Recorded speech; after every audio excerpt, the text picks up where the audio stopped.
Hello, everyone. We're going to get started. So today's topic is balayage, which I'm super excited about. I love balayage.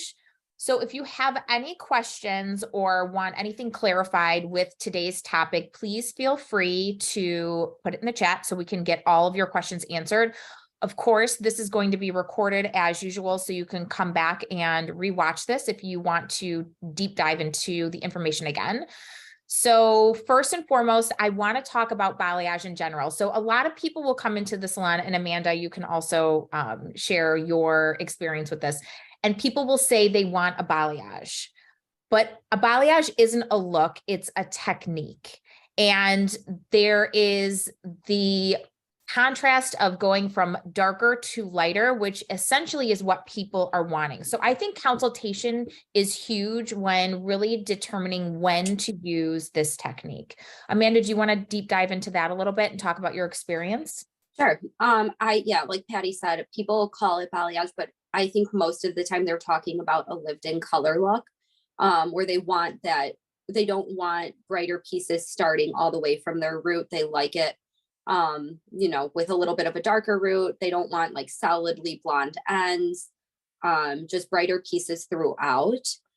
So I think like the term balayage is kind of like a broader like array of things that maybe they want, and that's what they're using. This is another time I always utilize pictures during the consultation, because sometimes, people even sometimes call it like ombre, because they're just using terms that they hear online, when necessarily that's not what they want. So balayage is a coloring technique that creates a sun-kissed, natural looking highlight. And it essentially has a darker root that goes into lighter ends. So it's essential that we know everything about the service before we start applying it. So first and foremost, with normal traditional highlights, when using foils, we always recommend to stay in the lower volume range, right? Because we lift slow and we want to lift consistently, right? So we're doing 10 volume, 15 volume, 20 volume, sometimes 25. Our color line has 25 volume. When we're utilizing the balayage technique, we have to understand that it is in open air, and you utilize a clay lightener, which is much different than your traditional lightening powder. So you want to use 30 or 40 volume, and you are only going to get, I would say, 3 to 4 levels of lift. So it is a natural technique. You are not, most of the time, especially if you're applying this on anything under a level 7, you're not going to get that super bright contrast usually in your first application. There is 50 volume for balayage lightener as well. I know that the company that we sometimes order from, they have 50 volume. So when we're talking about balayage, it is definitely a technique that is, it's specific to a certain look. Amanda, do you want to touch base on that? Yeah, it's definitely specific to a certain look. And like Patty said, it's not the ideal technique if you're trying to get somebody very, very bright in one sitting. Because it is open air, it doesn't have like the heat from those foils to get it to the level of brightness that might be desired. Another thing too with the clay lighteners, balayage is clay lightener, but clay lightener is very thick. So saturation is huge in balayaging, because if you're not getting it all the way through your sections, or if you're trying to take bigger sections and it's just not saturating fully, your balayage is going to come out very like splotchy looking and very unblended, when the whole point in balayage is to have that like subtle blend from dark to light.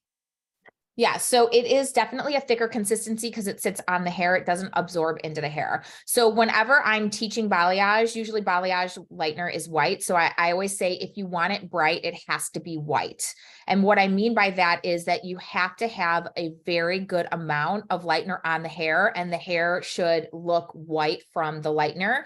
How you place balayage on the hair is how it's going to process. So if your blend is not smooth, if it looks splotchy, that's how it's going to lift on the hair.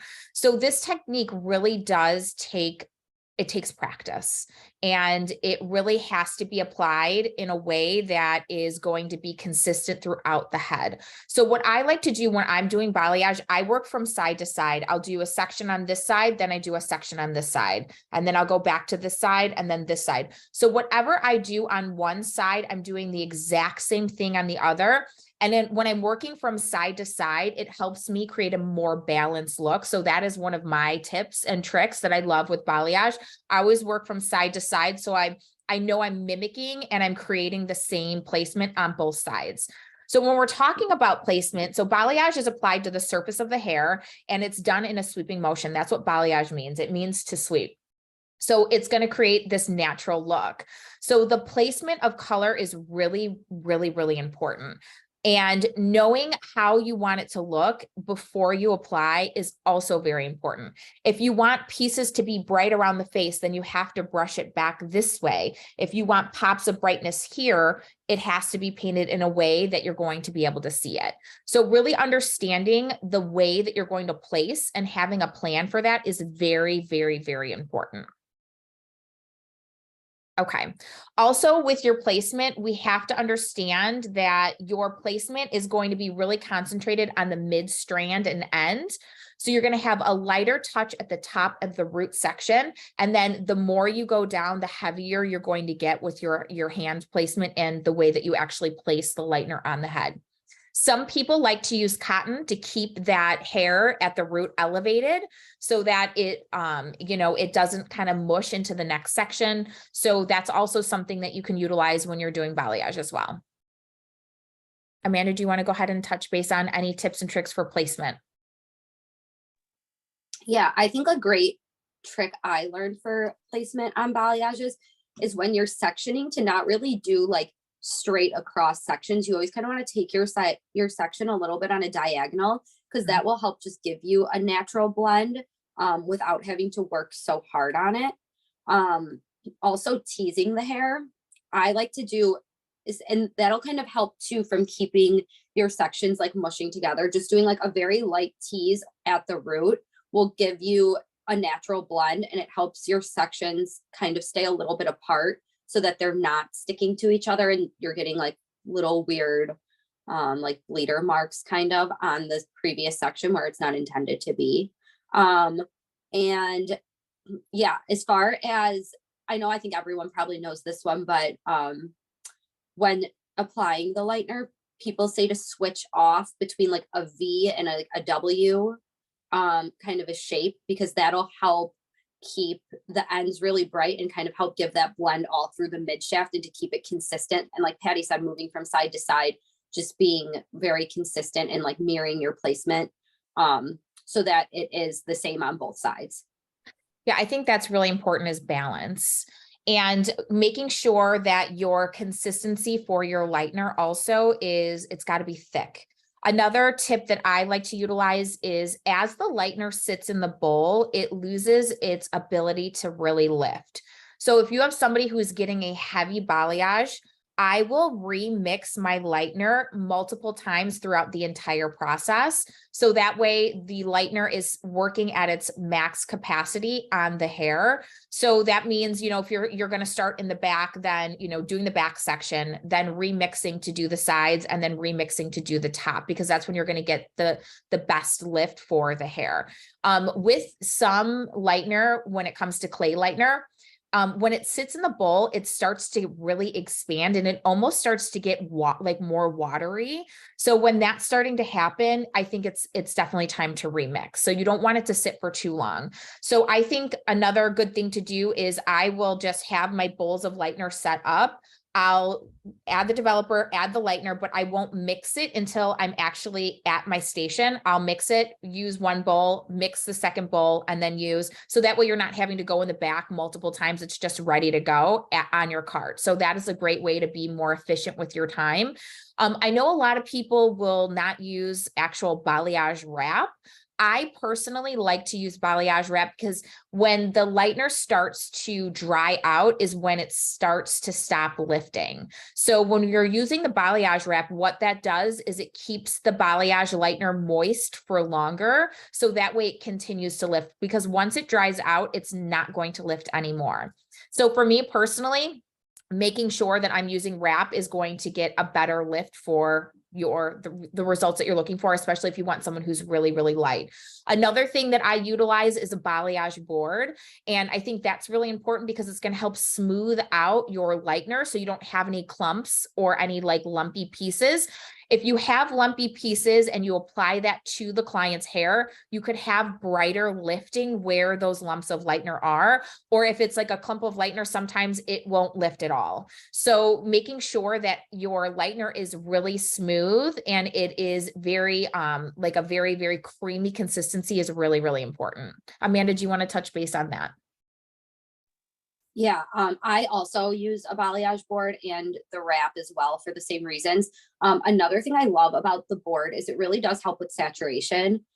You can really make sure you're getting it all the way through the section. Another little trick I like to do when using the balayage board is I feel like when I'm balayaging for most of it, I start at the bottom of the hair strand and I like fully saturate that. If that's what the look I'm going for, I fully saturate that. And then I do a sweeping motion up because I feel like that's when I get the softest blends. So sometimes I will put a little bit of the lightener on the board first because it one helps the hair stick and it helps with just saturating that back side of the hair strand, which just helps at, like I said, get the best saturation.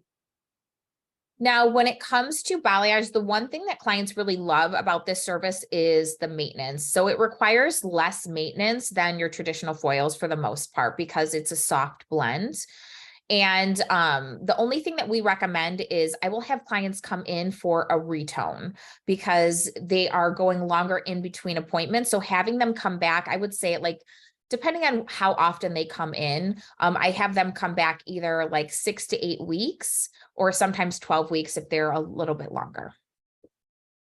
Also, I think it's important too, is really making sure that clients are actually maintaining the health of their hair. So with balayage, sometimes there is a tendency to overlap when we're redoing our regrowth.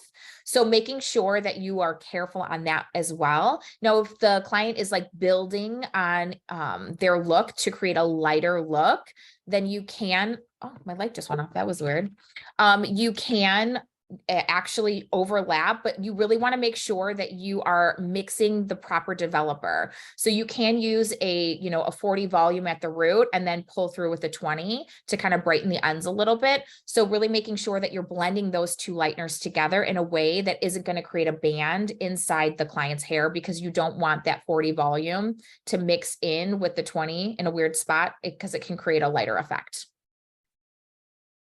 Amanda, what else do you have to share about balayage? Oh, go ahead. Oh, no, go ahead. I was going to say, what are some troubleshooting things that you have for balayage? Okay, yeah. Well, I agree about the like the overlapping and creating a band. You want to be like really careful with that. Another trick that I love to do, and I know we touched on it a little bit last week, but if they are more solid towards the ends, I'm a huge fan of wet balayaging because it really does just like bump it a few levels. It re-brightens everything, especially like we've touched on this before too, but like if they are trying to stay cooler or whatever, and they have like that purple shampoo buildup, it helps with like evening out a toner, which I love. And I think wet balayaging is a great way to troubleshoot when you didn't saturate all the way. Or if you have like a weird line that didn't blend very well, doing it while the hair is wet, because you can kind of see it then and there. But doing it while the hair is wet will help blend it out a little better. I think another way to troubleshoot, this is more like towards the top if you didn't blend it out nicely and there's just solid lines everywhere, is shadow rooting it. I always, if I ever have a weird spot like that, I like to mix, a root color that's very similar to their natural color, and then just kind of blend down to break up those harsh lines.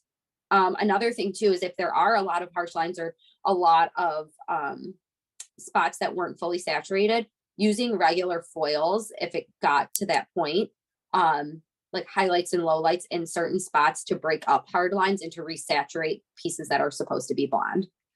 You can also balayage in lowlights, which I like doing. And there's a couple ways that you can do that. So when you're creating your V, painting a low light in between your actual V will give a nice deep depth. Or if you want to just add soft dimension, like say somebody is all solid, all like on their ends, and you kind of want to break that up because they do want more dimension, balayaging a low light in is really, really a great technique to add like a softer dimension. And I think that's a great technique too, when somebody has been doing balayage for a long time, because sometimes they do start to get more solid than they originally wanted to be, or they do start to get blonder than they originally wanted to be. So using that trick to put some more dimension back in is huge, and it will make a big difference, because we've talked about this before too. A lot of the times if a client is like starting just like not to like it, they don't know how to like verbalize what they don't like, and they might just go somewhere else. So I think it's important too, in the beginning of a consultation, even if you've done their hair 5 or 6 other times, to be like, do you feel like you're getting too bright on your ends? Do you feel like this is becoming too solid? Asking questions like that to kind of get them to see what maybe they don't like, or maybe something they do like about it, but then be now knowing the ways to add more dimension back in. Because sometimes to tell a balayage person we're going to low light, they might not want that. Like they think they're going in because they want to be brighter at the top. So you're like, well, what if we throw in some low lights? That it's kind of like an automatic, no, I don't want to do that, because they don't want to be darker, but they might need that dimension. Yeah, I agree with that too. Like when blondes hear the word low light, it can be scary for them. But I also think revisiting their inspiration picture, just because you've seen somebody, you know, multiple times doesn't mean that we're not going to do a thorough consultation. I think this is where a lot of stylists fall short, is they get comfortable and they just assume that the client is going to want to do the same thing that they did last time, or that they're happy with their hair because they came back to us, right? And sometimes that's not the case. So revisiting the inspiration picture or having them show you a new inspiration picture is going to help visually keep you on track to make sure that you are keeping their hair maintained in the way that they want. Also, if you can, some of your booking systems will allow you to keep a picture on file. If you can upload their inspiration picture in their file and keep that on tab so you can bring it up as a reminder, that's really great. Also, something that's really powerful too is, when we're balayaging, we're creating the pattern, right? Like we are sectioning, we're hand painting the actual, highlights on. So taking a picture of what you did so you can revisit that. So you remember like, okay, I did this pattern on this person, or we really concentrated a lot of the hand painting balayage in the front, or maybe we just, like painted on some balayage just like at the root, and you did a special technique or a special sectioning. Taking pictures so you can redo the same thing or try to redo the same thing that you did last time is going to be really powerful for you as a stylist. It's going to help you create consistency. And I think that's what's really important, is being consistent with our clients. Our clients knowing that we take their service very seriously. And when we remember things that we did last time, it really solidifies us as a professional. And I think that's really, really important. Making sure that clients don't feel like just a number, that they really feel like their service was personalized and that you remember what you did last time is going to build that trust, and it's going to create that repeat guest. And that's what our whole main goal is to keep our clients as long as possible, keep them happy as possible, and to build our reputation. And another thing too is maybe making notes in their file about things that you have talked about for next time. That's something I do a lot, because like Patty said, it makes them think, that you remembered, and that, you're taking their service very seriously. So sometimes like balayage guests, sometimes they can come so far and few in between. So I always talk about like a plan for next time. So, when the service is ending, I make sure they like what it's looking like. And then I say, if you want to come back in 6 to 8 weeks, we can refresh the toner, whatever. But if not, like I'll see you in 12 weeks. And, now it might be fall time and you might want to, add a little darker. They might want to go a little more on like a caramel tone to blend for the fall time or whatever. So I always make a note of that in their file. So when they come in and they sit down, I go, I know last time we talked about maybe changing up the tone of your balayage. Like, is that something you were still interested in? Like, how are things feeling? And then they love that I remembered something that we talked about a few months ago. Another thing too with like balayage clients is, they may come back in 12 weeks. I have some clients who are like every 6 months, they'll come in because they're very, very low maintenance. And the thing with that is we want to continue to build that relationship because we're not seeing them often, right? Maybe twice a year. That's not a lot of time to really build that relationship. So putting a little reminder in your phone and in your calendar to reach out to the clients that are, coming in every 6 months, reaching out during that middle point. Hey, just checking in. How is your hair looking? How's your balayage looking? Do you feel like you need a toner?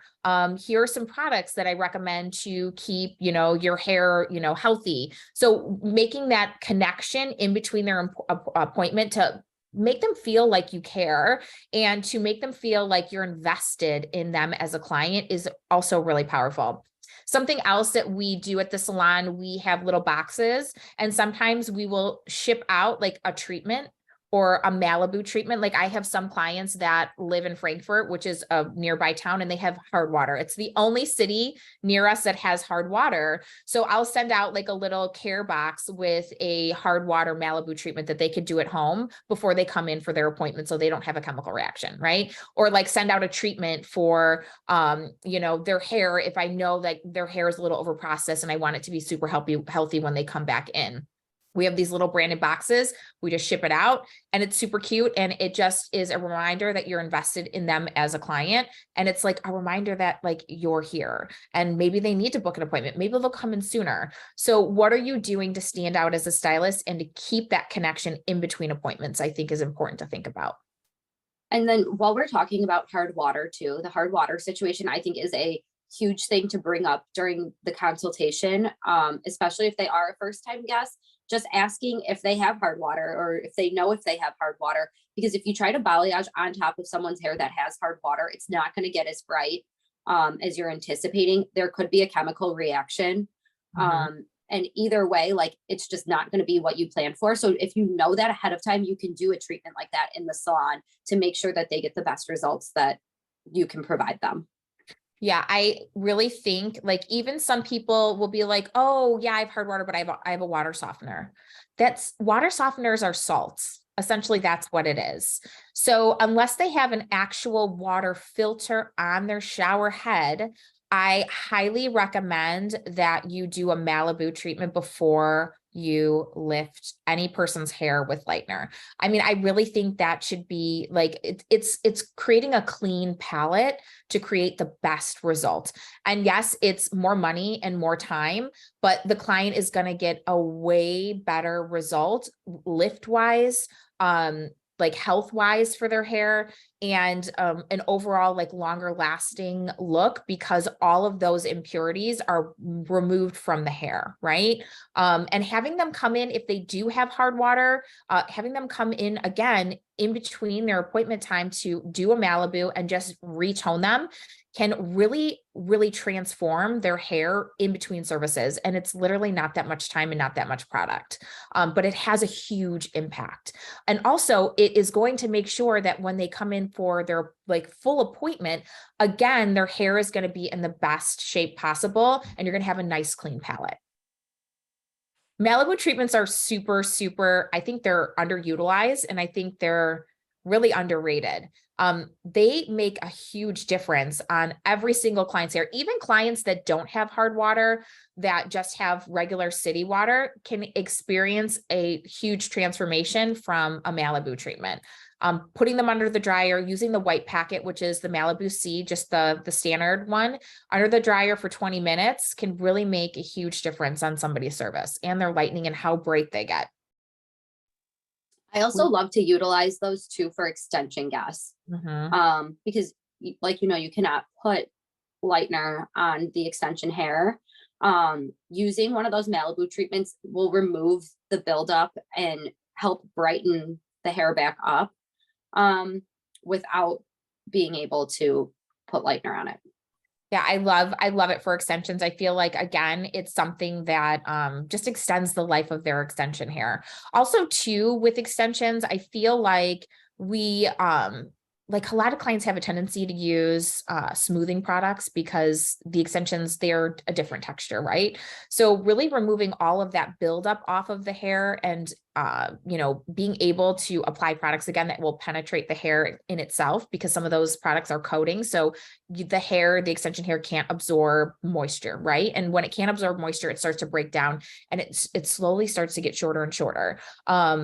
Using the Malibu treatments on them as well in between is really great for the extensions.